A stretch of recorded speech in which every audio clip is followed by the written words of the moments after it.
Hi everyone, thanks so much for tuning in for our second series around change. I wanted to really kick it off with thinking about change in a current dynamic environment that is impacted by a global pandemic.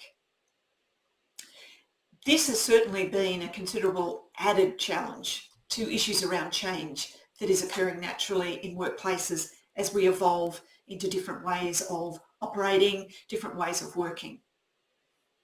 So it's important to put that context around what we're going to talk about today because we're really in a situation of indefinite uncertainty as we don't know much about how we're going to navigate through with this particular global issue that's happening.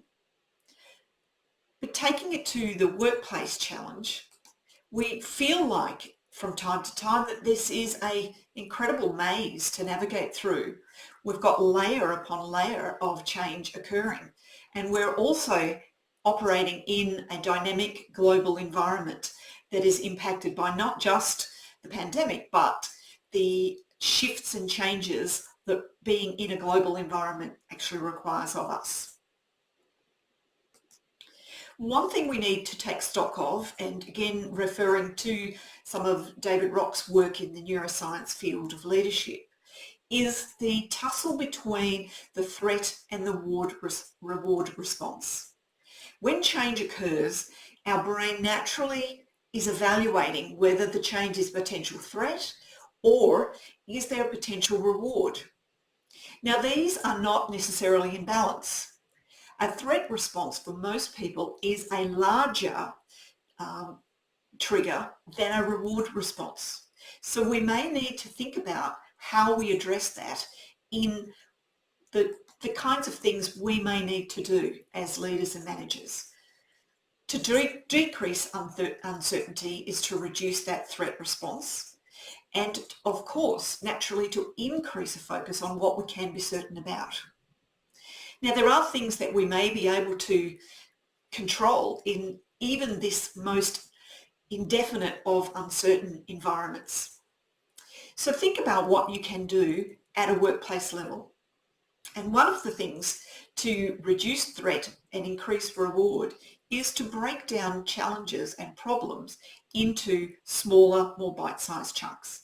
This way we can see the wins and they're more achievable and not so onerous that it's overwhelming. The other things we might be able to do in thinking about our change responses to reduce threat and increase reward is focus on what we can be certain about.